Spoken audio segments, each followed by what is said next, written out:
I'm Justin Hollis. So I'm one of the owners of Hollis Farm LLC. The other owner is my brother. Unfortunately, he wasn't able to make it today, but that's okay. So what exactly am I going to be talking about today? So I'm going to talk about kind of how we got started, what we're doing, and kind of where we're going.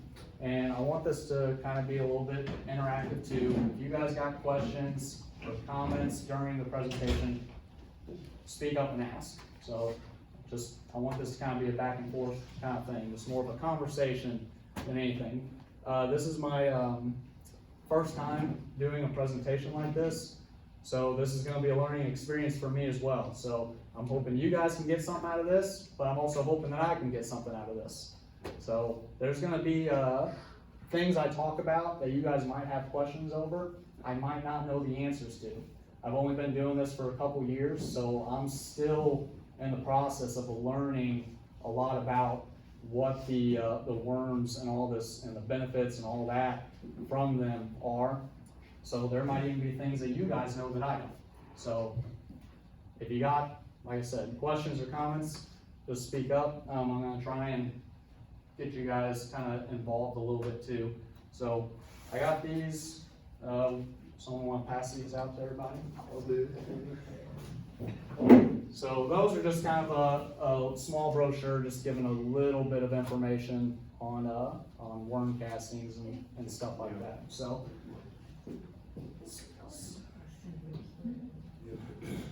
Okay, so what are worm castings? So worm castings is worm poop, and what it is you can kind of think of it as like a fertilizer. So you can put it on like your garden, your house plants, flower beds. You can even put it in like cattle fields or your yards, stuff like that. But it's completely natural. So normally if you go to the store, you can buy fertilizer and it's got all the chemicals in it and all that kind of stuff. Well, those have their own benefits and worm castings have theirs. So the big difference between the two is with a chemical fertilizer, they got all of the stuff in it that's going to help your plants in the short term. So if you put what you can buy, say, at Lowe's or anything like that, you put that on your plant, it's going to help it grow. The season's over, it dies, and that's it. With worm castings, whenever you put those on your plants, it's not only going to help your plant in the short term, but it's going to help your soil in the long term. So when you put a chemical fertilizer in, say, your garden, your plants are going to grow, the dirt's going to die, and all the bugs and everything in the dirt is also going to die. Whereas the worm castings is not just bringing life to your plants and feeding your plants, it's bringing life to your soil.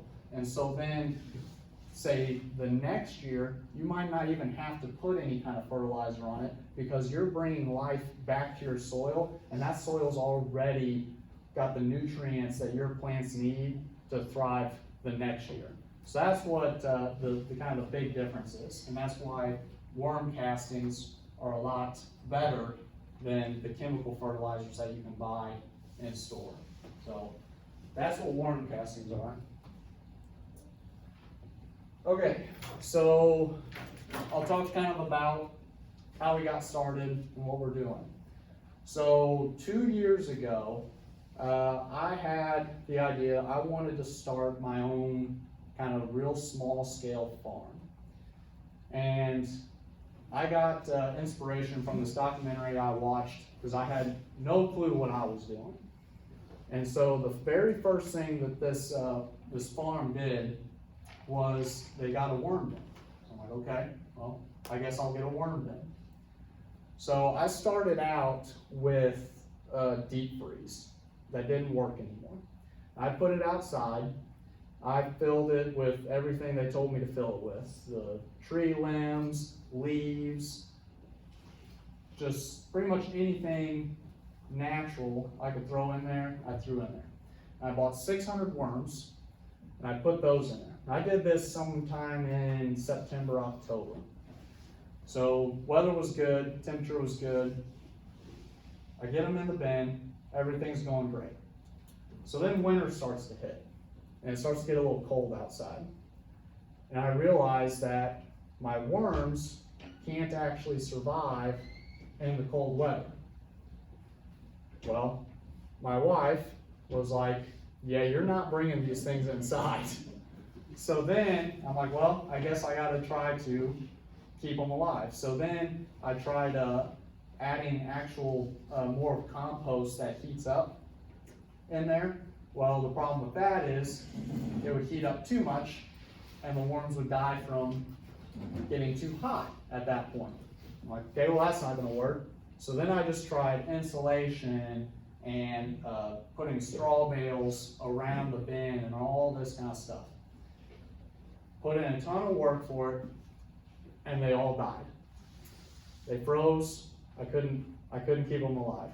So winter came and gone. I forgot about them. I'm like, I'm done with worms. I'll just move on to something else. So then spring comes around, and I'm like, okay, I got this deep freeze sitting in my yard.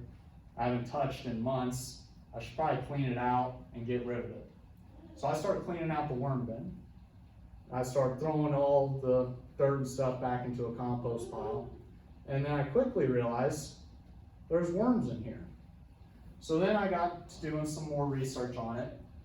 And I figured out that what these worms will do is when they know that they're going to die, they will actually lay what's called cocoons. And they got the eggs inside these cocoons. So they'll lay these cocoons, and then those cocoons will actually freeze, and then come springtime, they'll hatch, and you have more worms. So that's kind of how this certain worm species will kind of maintain its population and stay alive through the winter and summer months like that. So with worm casting, do you collect just their droppings, or do you use like the whole worm into the fertilizer? So we just collect the castings themselves, and that's what we use on the garden and stuff. So we got like a sifter that we use, and so we'll take the stuff that's in our bins, put it in the sifter, and the worms go out the end along with anything they haven't eaten or broken down yet. We'll throw those back into our bin, and then the castings fall through the sifter, and we keep those. And how long do your worms usually live? How many times can you like reuse them? So worms will live for about 2 years, and when talking about like how long we can keep them, so let's say you've got a bin that's about the size of this table, and say you put 500 worms into your bin. You've got the right temperature and moisture levels, pH, all that, and they're good to go. They're thriving. They're going to repopulate until a point to where they feel like, okay, we have the right population for the space we have, and they'll stop. Now worms will die, and they'll repopulate, and they'll just maintain at that point. So they're not going to keep reproducing to where they're just overflowing in the bin. They find their right population that they feel is correct, and they'll maintain at that point. Any idea on how they figure out how to maintain their population? I think it's just how much room do we have? You know, if you were forced into a small closet with 20 people, you're not gonna feel very comfortable. Kind of the same way with them. It also depends on how much food they have. So if they're not getting enough food, then they're not going to be reproducing. If they're getting the right amount of food and still have more space, then they'll reproduce. Yeah, likelihood is that it's pheromones on how they Yeah. communicate. Yeah. At least that's the likelihood. So we got the worm bin then at this point, and they're alive during spring. So then at that point, springtime temperatures are all good. They're maintaining. We're collecting the castings, using it in our garden. Everything's great. Summer month starts to hit, and it starts getting hot outside. And the worms are trying to escape the bin because they're getting too hot. So now I got another problem. Okay, now I need to cool them off. So what I did was I took ice cream buckets and I filled them with water every night, and I put them in our freezer. I did about 6 to 8 of them, and every morning I would go out there and put a giant cube of ice, all 8 of them, into the worm bin. By the time I got home, they were starting to heat up again, so I'd do it again at night. And I did that all throughout the summer. Fall hits again, and I'm like, okay, I've got to get these guys inside. This isn't going to work anymore. So I call my brother. I'm like, hey, I need some help. I need to get this bin and get all the worms inside, but I can't do it by myself. So he comes over, and he's like, okay, we start digging all the worms out, all the dirt out. And he's like, how many worms do you have? I'm like, I have no idea. I'm like, if I had to guess, I'd say maybe 5,000. They reproduce pretty quickly. So I read. We're digging out all these worms, and I mean, we're just getting handfuls and handfuls of worms out of this bin. And we start doing some calculations, and we figure out that we don't have about 5,000 worms. We're probably pushing somewhere around 100,000 worms in this bin. So if you look online, a lot of what you'll read is they will, when they reproduce, they will double in population about every 2 months. Well, I'm here to tell you that that's not necessarily true. Because in a year, to go from 600 to 100,000, they're reproducing a lot quicker than that. So if you're wanting to increase your population extremely rapidly, what you do is you put them in a space that is just way too big for how many worms you got. And they're basically gonna say, hey, our population is way, way down for our amount of space we have. So we gotta reproduce. And they went crazy. So then my brother's like, hey, have you ever thought about starting a business and selling worms? I'm like, I don't think there's gonna be a market for worms. Well, then we got looking online and did some more research, and it turns out, right, there's a market for worms.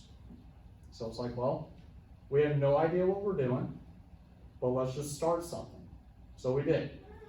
So we started the LLC. We had no clue what exactly we were even gonna do, whether it be selling worms or something else. We had no idea. But we're like, the only way to figure out what to do is to get started and just do it. So we ended up building a lot bigger worm bin, built an 8-foot by 2.5-foot worm bin that's 4 feet deep. So we increased the space that they have to increase our worm population. And then we started collecting the castings at that point. We had a little hand sifter that we would just use, and it took probably half an hour to just get a 5-gallon bucket full of worm castings.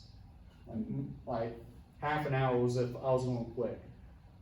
So then we're like, well, this is extremely inefficient.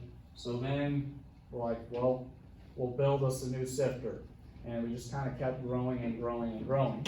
So now this spring, we actually are hoping to have somewhere around 20 tons of castings ready to go for this spring. So we went from maybe 5 to 10 gallons that we could get maybe per week, and now in 1 year we've got our worm population going to where we got about 20 tons this spring. What kind of space are you working in? Are you like working outside and just, you know, in the field, or are you guys bringing that stuff inside to like process it or whatever? So right now we're all in my garage and my brother's basement. So because of the temperature controls with the worms can't be outside.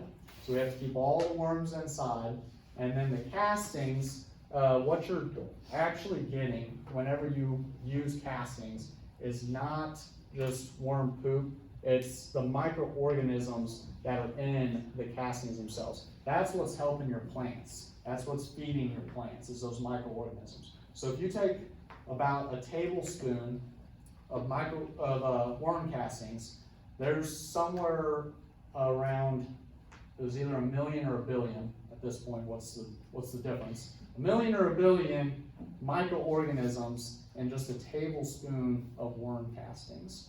And so we keep those inside as well, because if you have those outside during the winter months and those freeze, well, then you're killing those microorganisms.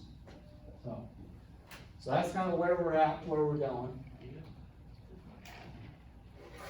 Okay, so we have compost and we have worm castings. Does anyone have a compost pile? Okay, a few of us. Okay, so with a compost pile, your goal is to heat up the pile.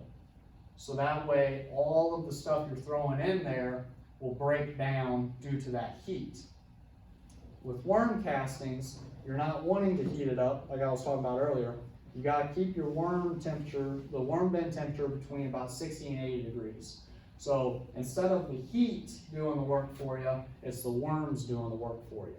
So we actually put compost into our worm bins. That's instead of putting just like topsoil. That way, because topsoil has nothing, no benefits in it.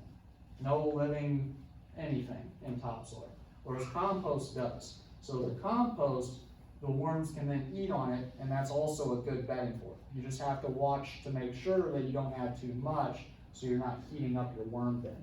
And then on top of the compost, we actually give them food scraps as well. So any vegetable scraps, fruit scraps, coffee grounds, eggshells, you can give all that to your worms to eat on as well. So, but compost is known to be a very good addition to your garden or your plants. Well, even with compost, as you can see, the difference between the two, you can almost double the size of our plants that we did during the summer when starting out. So worm castings are actually known to depending on the plant, can increase the plant yield by around 150%. So even with compost being as good as it is, worm castings are even more beneficial than that. So say you have a compost pile and you have worm castings. There's going to be different things in each one that's going to help your plant. And what we found to work best is doing about a 50-50 mix. So if you take your compost pile and you take your worm castings, mix them about 50-50 and use that for your garden, that's going to be kind of the best thing for it.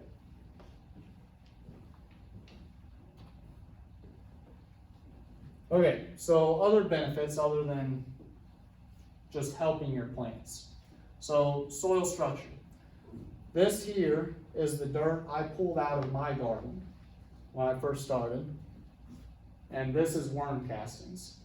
So you can see that not only is the color way different, but the soil structure itself is way different. How long does that usually take for that to take an effect and happen? So to go from this to this? Yeah. So if you're gonna take your worms and put them in soil, it's going to take quite a while for it to get to this point, because like I said, with these worms, they're not actually eating the dirt. So they're gonna be eating compost that you put in there, or food scraps, stuff like that. So depending on a lot of different things that you're doing, location, size, food, how many worms you're putting in there, it can take a little while. So what you're trying to do is you want to put the castings in the dirt So that way you're bringing all of those bugs and the earthworms and everything back to your soil. And then that's what's then going to help bring your soil back to life. So it's not basically replacing this with this, it's bringing life back to the soil, so that way everything that is in the ground and doing work will help this get to this. So that's kind of the thought process behind it. But so you also not only have the difference in color, and why is the difference in color so, just why is this one so light, this one so dark? Does anybody know? Lack of nutrients, exactly. So if you got a darker soil, that means it's just a lot more nutrients, microorganisms living in that soil than what you see here. So that's why your compost piles are also really dark. So is worm castings the kind of thing you just like spread over top, or do you like till it into it or something? So you can do it a lot of different ways. Tilling it in is fine, and putting it on top is fine. Each one have their different benefits whenever it comes to whatever it is exactly you're doing. And I'll kind of get into that a little bit later too, on all the different ways you can spread it, basically. Okay, pH. So there's a few things you want to watch for your worm bins themselves, and that's temperature. You want to maintain that between about 60 and 80 degrees. You have moisture level. Way you want to think about that is you don't want a puddle in your worm bin. If you can take a handful out of the worms and dirt and everything in your bin, and you squeeze it and you get water out of it, that's too wet. But if it looks like it's drying out, it needs more water. The other thing is pH. You want to maintain the pH. Now with worm castings, the pH is neutral. So you might hear someone say like, oh, if you get fertilizer, make sure you only use about 10% fertilizer to dirt, otherwise you're going to burn your plants. Well, with worm castings, you can't do that. So the previous slide where I had the difference between compost and worm castings with those plants were in 100% worm castings. Worm castings, you can add as little or as much of that as possible to your plants, and you do not have to worry about it burning them. So that's another benefit to worm castings. But when it comes to your bin, you also want to make sure that what you're putting in there isn't going to mess up the pH levels, because if you get too acidic or too basic, the worms themselves aren't going to like that, and they're going to try to escape, and so on. So does the food, like scraps that you give them, affect the pH and stuff too? So it can. So there's different foods that you want to try to avoid. So with like very acidic foods like oranges, lemons, limes, something like that, you want to kind of avoid. Depending on how big your bin is, you can be a little bit more, you can add some of those things every now and then, not have to worry too much about it. If you put something in your worm bin and it's messing up one of those different things, you're going to know, because your worms are going to literally be crawling out of your bin. So they want to stay in your bin, but if the conditions you give them are not right, they will try to find a different place to live. So that's how you know there's something wrong with the bin. Another thing that they really love is coffee grounds. Well, coffee grounds are a little acidic. So if you have a small bin and you just load that thing up with coffee grounds every morning, you're gonna mess up the pH, and your worms can potentially start leaving. With a bigger bin, say like for ours, we have the 8-foot by 2.5-foot bin. If I put a bunch of orange peels and lemons and coffee grounds and all kinds of stuff on one side of the bin, well, they're just going to migrate over to the other side. So even if you do kind of add a little bit of something that you think is going to mess up their habitat, depending on how big your bin is, you might not have to worry as much, because they're just going to move over somewhere else. So disease suppression. the microorganisms that are in your worm castings is, like I said, what you're going for, and that's what's gonna help with keeping diseases away from your plants. So here's a good way to think about this. What's your name? Logan. Logan? Okay. Logan, he goes and he eats eggs for breakfast and yogurt and fruit and vegetables and meat and dairy. Never goes and eats fast food. He is the healthiest eating person you can imagine. Me, I go to McDonald's every day and Taco Bell. I'm eating all this stuff that you're not supposed to eat. Okay, so whenever it comes to your plants, think of me and what I'm eating as water, and think of what he is eating as worm castings or worm tea. And so I'll survive, I'll be fine, but I'm probably gonna get sick pretty often. I'm gonna be worn down, no energy, whereas Logan's gonna feel way better, he's gonna have way more energy, he's gonna be way more active, and he's not gonna get as sick as often. So that's kind of how you can think of worm castings and worm tea, which I'll get into a little bit here in a second, compared to water, or just getting the basic nutrients. You put your, grow your plants in topsoil and give them water, that's not gonna be as beneficial as putting your plants in compost and worm castings and watering them with worm tea. Okay, so what is worm tea? Worm tea is worm castings in a liquid form. So what we do is we take our worm castings and we put it in water. Actually, so we put it in water and we have an aerator, and we aerate the worm castings in the water for about 24 hours. And we also add a little bit of molasses to our water, and what the molasses is that's a sugar that the microorganisms can eat on. And so if you take microorganisms and you put them into an aquatic state, you can increase the microorganism population up to 500 times. So you're basically taking worm castings and putting it on steroids, and that's worm tea. So then, once it's done aerating, we'll take that and we'll sift out all of the worm castings from the liquid, and what you have left is the water and all the microorganisms from the worm castings. And then you can pour that on your garden or house plants or flower beds. You can even put it in your yards and fields. So the big difference is not only how much stronger the worm tea is, but the problem with the tea is it doesn't last. So worm castings will last, the benefits of those will last about 2 months.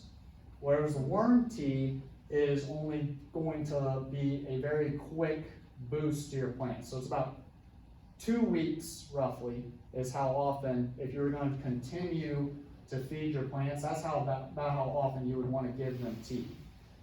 And so, but with the tea, you're going to get a lot bigger impact on your plant than what you would just doing the castings, because you've increased that microorganism population so much. So that's kind of the big difference. So when I say worm tea, that's what I'm talking about. Okay. Will a video work? Sure. Okay. I got one on YouTube here. So you have the benefits that worm castings and worm tea have on your plants. But now I'm going to kind of get more into the soil health itself. And so a big difference between topsoil and worm castings is your water retention. Topsoil can hold about 20% of its weight in water. Worm castings can hold about 600% of its weight in water. So I got a video here to show you kind of the difference between the two.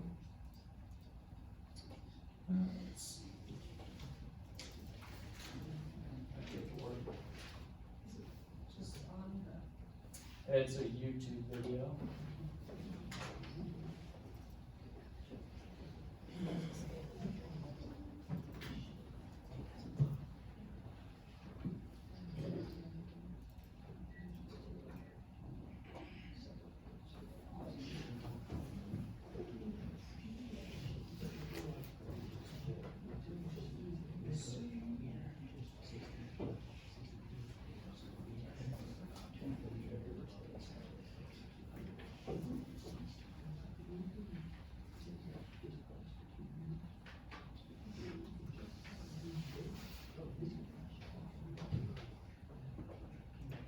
Did you know that topsoil can only hold about 20%?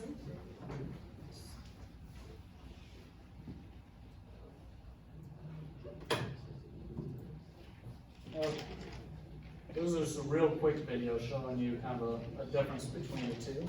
Of its weight in water, whereas worm castings can actually hold up to 600% of its weight in water. Check this out, guys. So we got worm castings here and compost here. And we got some water that we're gonna dump on them. We're gonna show you the difference. So check this out, guys. See that? That water is just sitting right on top of the compost. Whereas the worm castings, the water is already getting absorbed in there. See that? And this completely absorbed. This just shows you one of the many differences that worm castings can make when it comes to your soil health. Okay.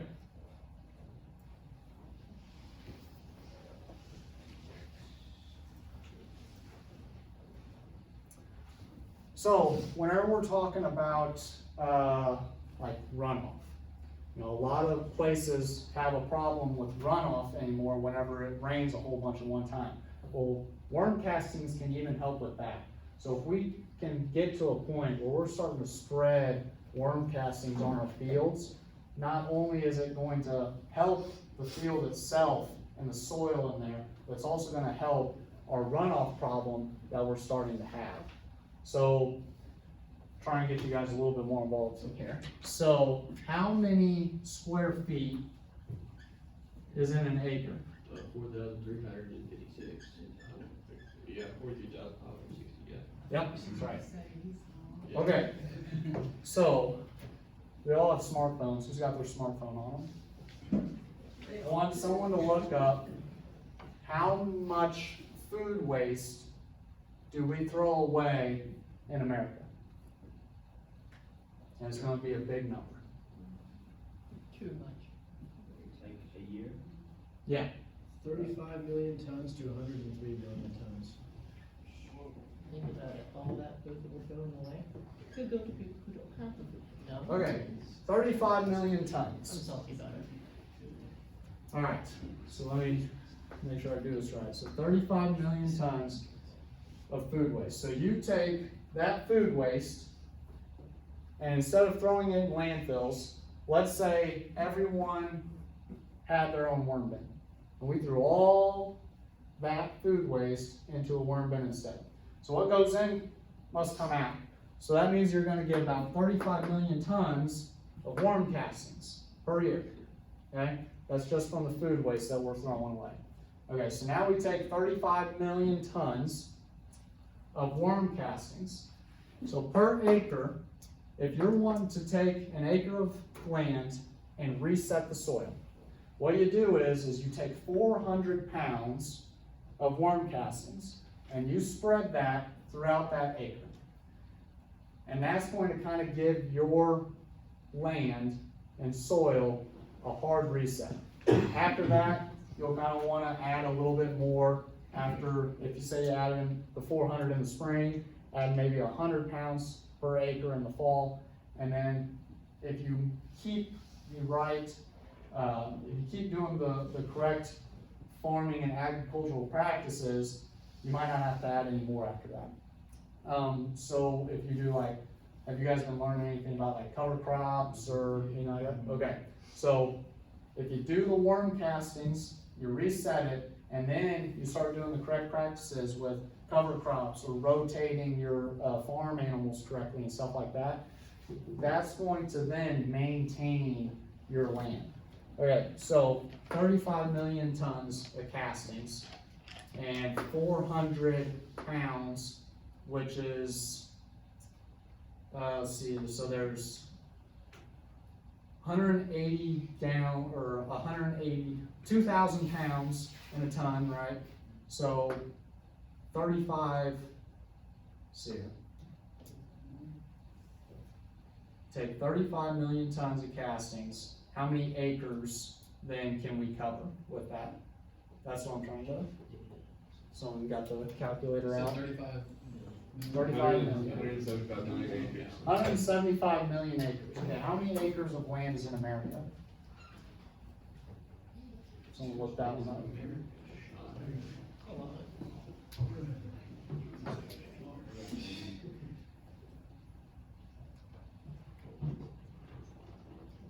1,893,801,000. Okay, it's 801. about I 2 got billion. It's about 2 billion. Yeah.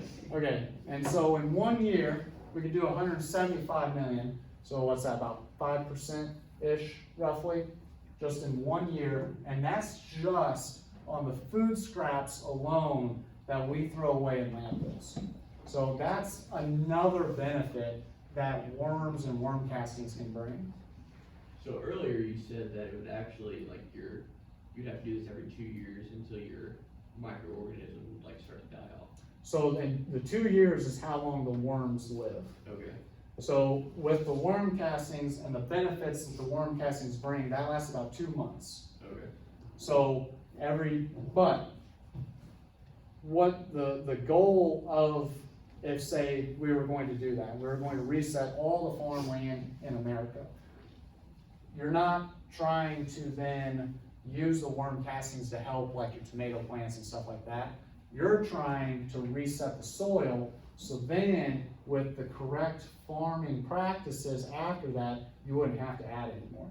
Because with the cover crop and the rotating your farm animals correctly, that alone is going to bring the bugs and worms and all that back to your soil to where it's going to be able to maintain itself at that point, and worm castings aren't going to be as necessary. So that's kind of the big difference between using worm castings in your garden and using worm castings in your fields. So do you have any customers that are like doing this on like row crop fields? So we actually are going to be doing it on our own this spring.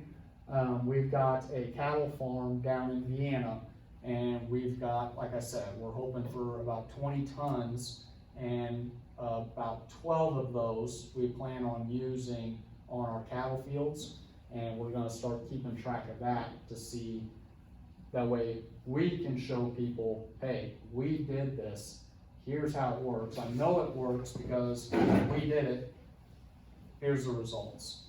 So that's kind of what we're kind of going towards starting next year. Are you just gonna do it on cattle?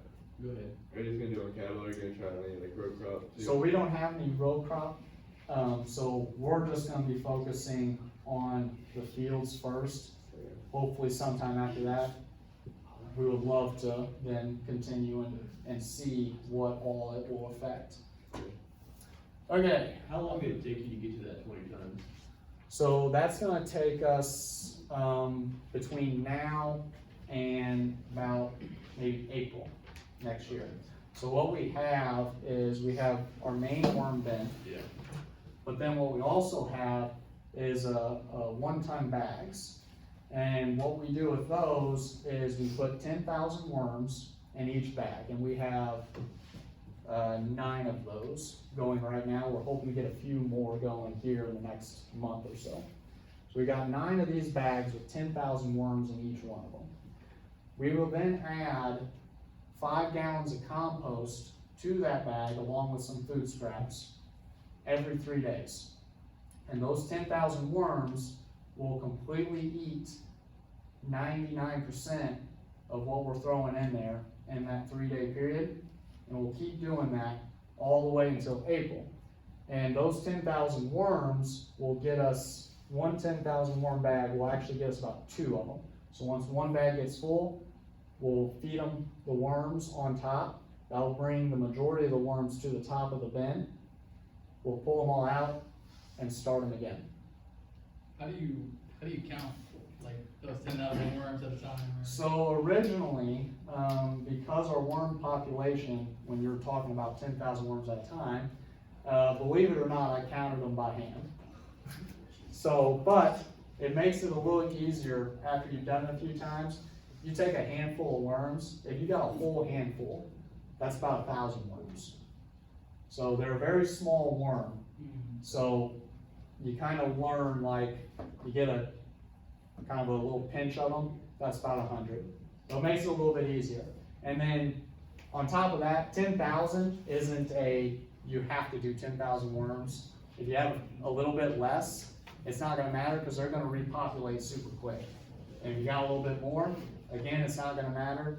They're gonna still eat what they can, repopulate till. Where are you putting these castings while you're collecting your 20 tons? So they are all in my garage, my brother's basement. What are they stored in? Like, So we keep them in those 1-ton bags. And so what we do is we take them and we put like a plastic trash bag on top of them. And what that does is the worms don't like light. And we feed the worms on top. So the plastic bag will then make it to where the worms can come on top, eat the food.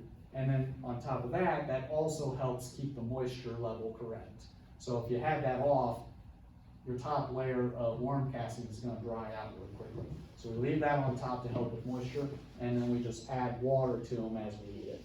And if you do that, if you keep your worm castings out of the sun, keep them in a temperature controlled area, and you keep them wet, then you can actually store worm castings for a year or longer even.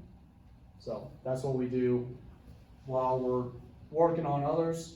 We just keep those to the side and make sure that we're keeping the moisture level and everything correct. where do you get all the food to like, oh, Oh, sorry. you're good. Go ahead. Where do you get all this food to like feed your worms? So we do ourselves with a garden that helps. And then we also have friends and family that are giving us their food scraps.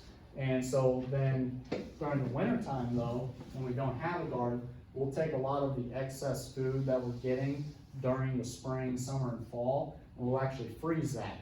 And then during the middle of winter, when you don't have a garden and you need something to give them, you can pull that out of your freezer, let it thaw, and then feed your worms. So that's where we're getting it. And then on top of that, they can also eat the compost we're throwing in there. So as long as you have enough compost to keep your bins going, they'll also be eating on that as well.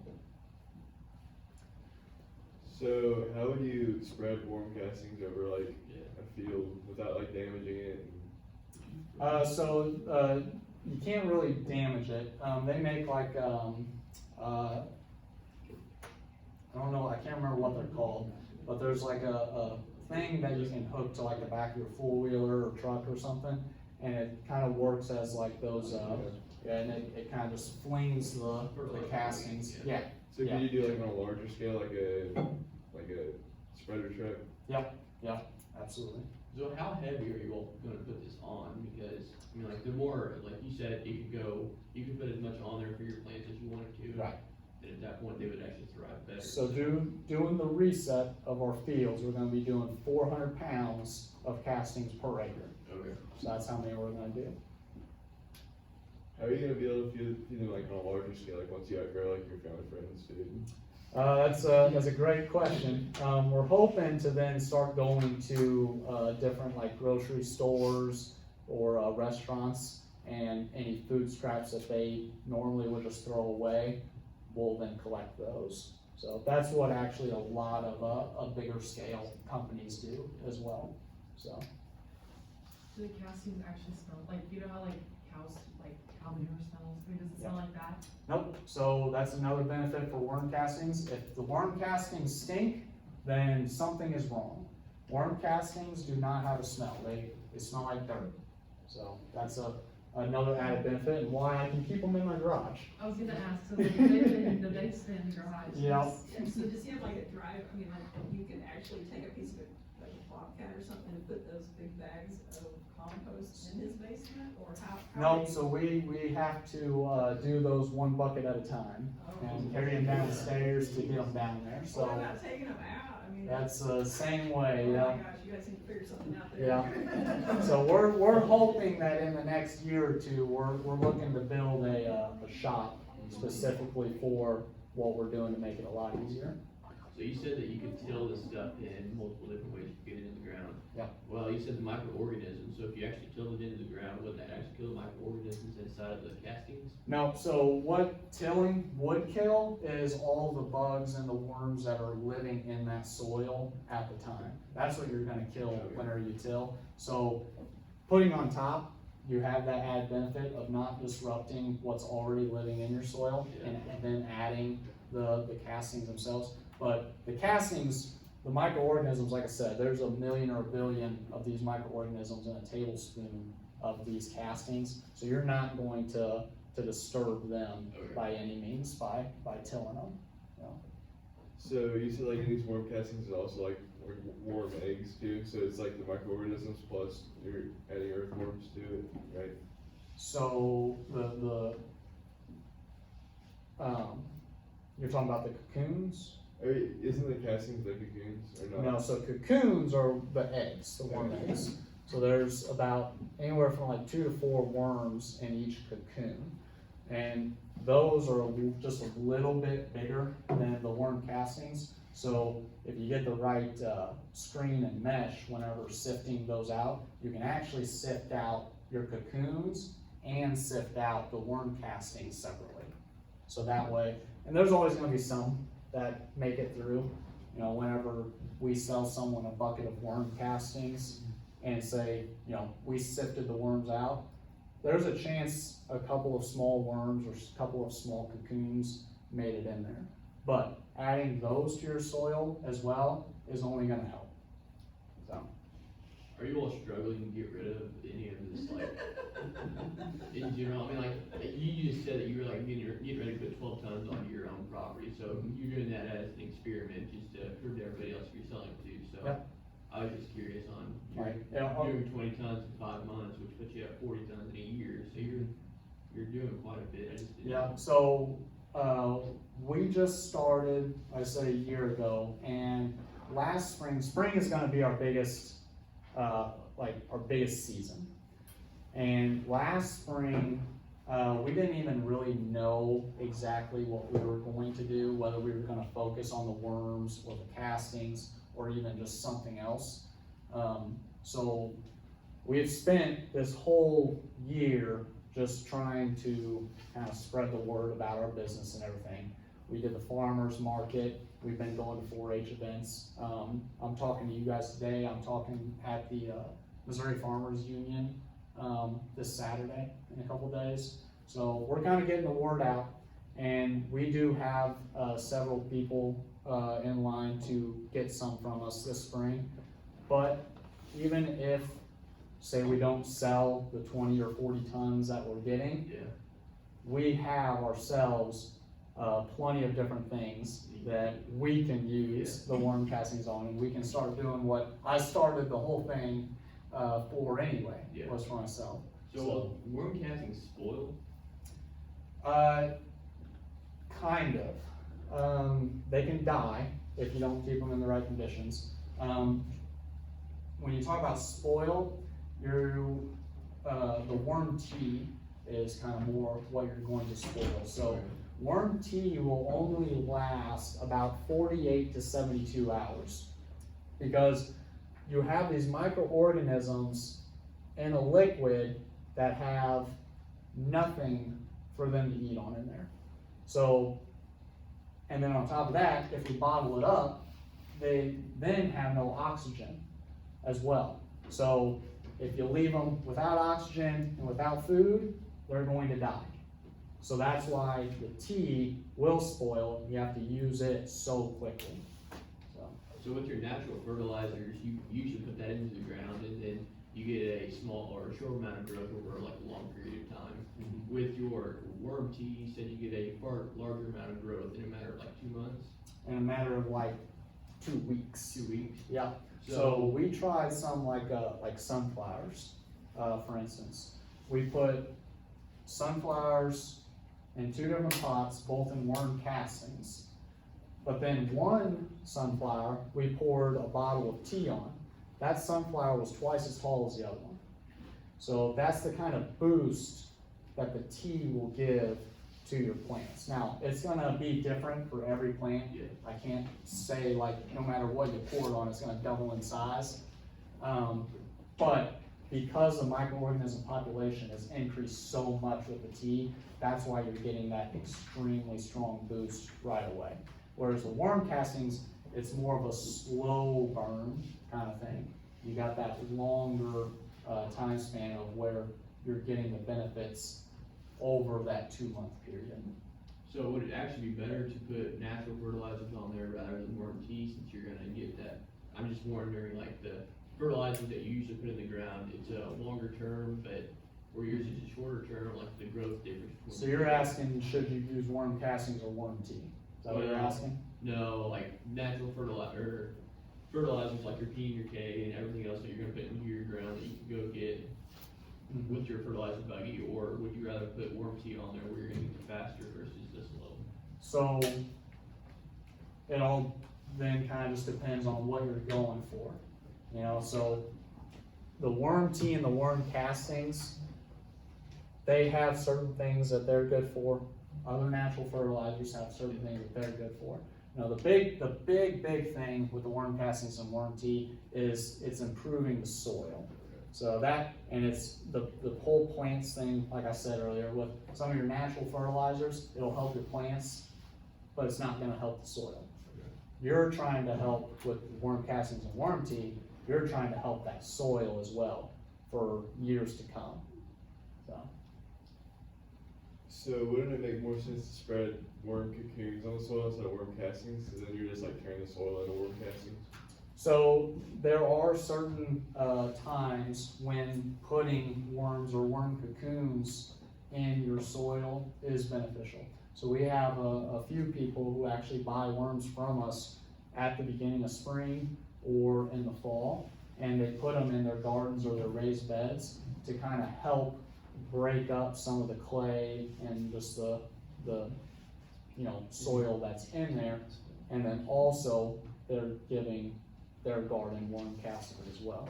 So, but the problem with that is then during the summer months where it's 100 degrees outside, or the winter months when it's 0 degrees outside, those worms are gonna die. How much are you selling this stuff for? We do worm castings, if you're looking small scale for like a bucket, yeah, I see that. yeah. So where do you get your worm tea from?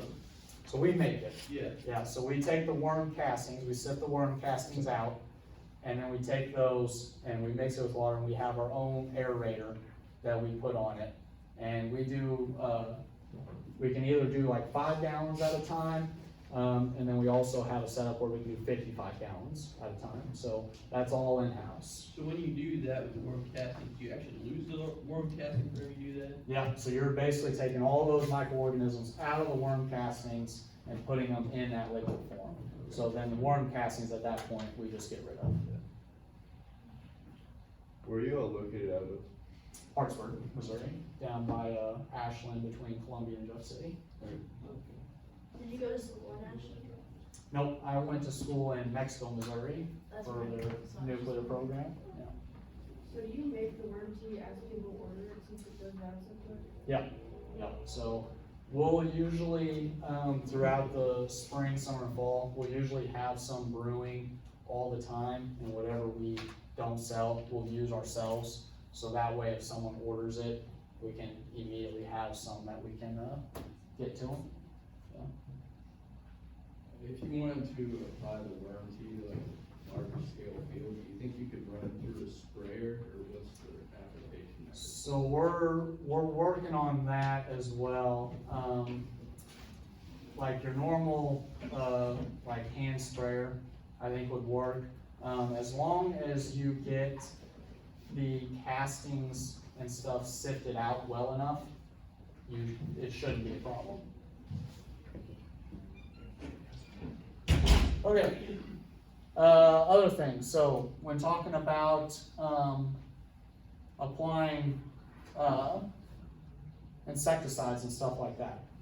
So, every year, approximately 100 million acres of American farmland are treated with lethal insecticides, killing or harming an estimated 3.5 quadrillion insects. So I had to look it up, because I don't know, you guys probably know, but it goes million, billion, trillion, quadrillion. Okay, so in my mind, I can't even picture that number. To help quantify that, a million in terms of seconds, if I remember correctly, is about 12 days. Meanwhile, a billion seconds is 31 years. And then we're talking trillion and then quadrillion. Mm-hmm. So yes, a very, very large number. And so like I've been saying, when you're killing all of these bugs and worms and everything in our soil, that's then killing the soil itself. And that's where we're getting the problem with our water retention and not being able to grow whatever it is you're trying to grow as well as you should. So that's what worm castings then can counter, is we're not killing what's in the soil, we're bringing all those bugs and everything back to the soil, so that way we can then maintain the soil health and stuff throughout the year. Isn't like that the point of an insecticide though, to like kill the insects? The point is, yes, it is absolutely the point of it. But because we're doing that, we're then destroying our soil. Okay. So how big are these worms? Like when you get them, or? So they are very small. You can get them like maybe a couple inches long if you really feed them correctly and stuff, but for the most part, they're gonna be a very, very small worm. If you wanted to, like I fish with them, they're not really, there's certain fish species that are good, red wigglers are good for, but they are more of a composting worm, so they are a lot smaller, so if you're like putting a worm on hook, you're probably gonna have to put 2 or 3 of these guys on your hook instead of the one like you would with an earthworm. So they're a lot smaller than the earthworm. Okay, so we kind of talked about this a little bit with how much to apply, how to apply it, and stuff like that. So like you said, we can till it in, you can put it on top.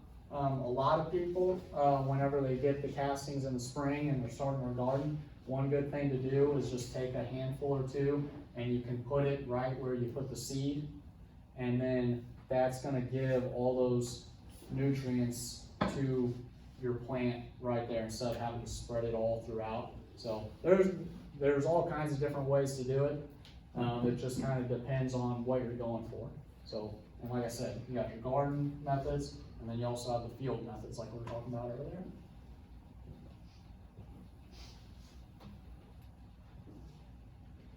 Okay, so these are a few of the questions that we normally get.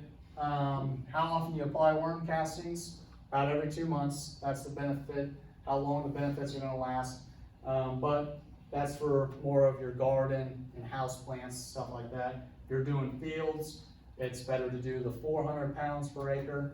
Then in the fall or spring, maybe do another 100.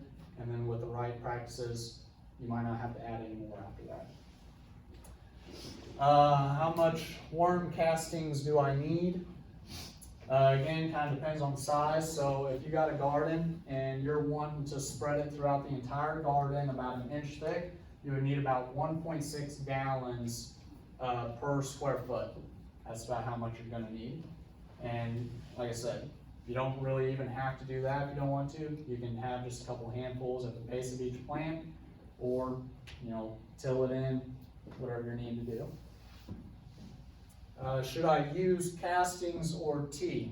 I always say both. So, like my example with the sunflowers, I had the sunflowers in 2 different plants. They both had worm castings.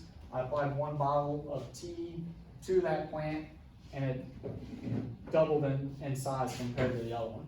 So if you do both, you're not only then getting the benefits, the longer term benefits of the worm castings for that 2-month period, but you're also then going to give your plants a really quick boost to get started in the right direction. So you said it's twice as tall, but did it like produce any more seeds, like sunflower seeds, or is it just taller? No, so we did it in the fall, knowing we only were testing it like in the very beginning stages. We knew it wasn't going to survive any longer than that. This spring, another thing we're going to be doing though, is we have several raised beds and gardens that we're going to be splitting in half. That way we can start comparing not only the beginning stages of worm castings and the benefits, but the longer term stages as well. So that's another thing we're going to be working on this spring. Better to apply during the spring or fall. So you get 2 kind of different benefits from each one. In the springtime, you're going to get that initial benefit for your plant along with the soil benefit. Or with the fall, if you're going to apply it to your garden, you're just going for more of the longer term benefits. And it's also going to help with the water retention whenever winter comes and it's snowing, you know, a foot on the ground. It's going to help that to kind of prep your garden for the springtime.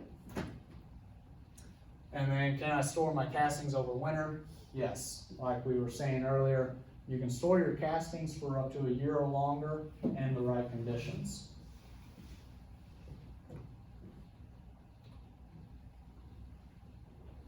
Okay, so future plans for us right now. We've kind of talked a little bit about this as well. But we are at the Columbia Farmers Market, and we're hoping to get a booth next year as well. The season's ended for us now. It's getting cold. People aren't wanting worm castings right now, right before winter time. So next year we'll be there again, hopefully. We're also working with 2 different stores. This one in Ashland, Missouri, SJ Nature Shop, that's down in St. James. We're going to be working with them here pretty soon as well, selling our product in their stores. We have we're on social media, Facebook, Instagram, Twitter, TikTok. We've recently started a YouTube channel as well, and that's where we're going to be putting a lot of what we're doing with the whole fields and the different gardens and comparing all the plants. We plan on putting a lot of what we're doing with that on our YouTube channel, so that way everybody can see the big difference and how we're doing that ourselves and applying that ourselves. So.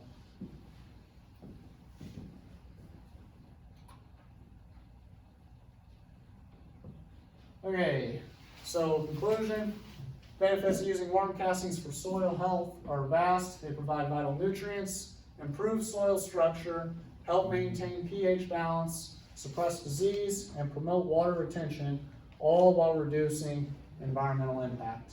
And we kind of talked about each one of those today. So that's all I've got for you.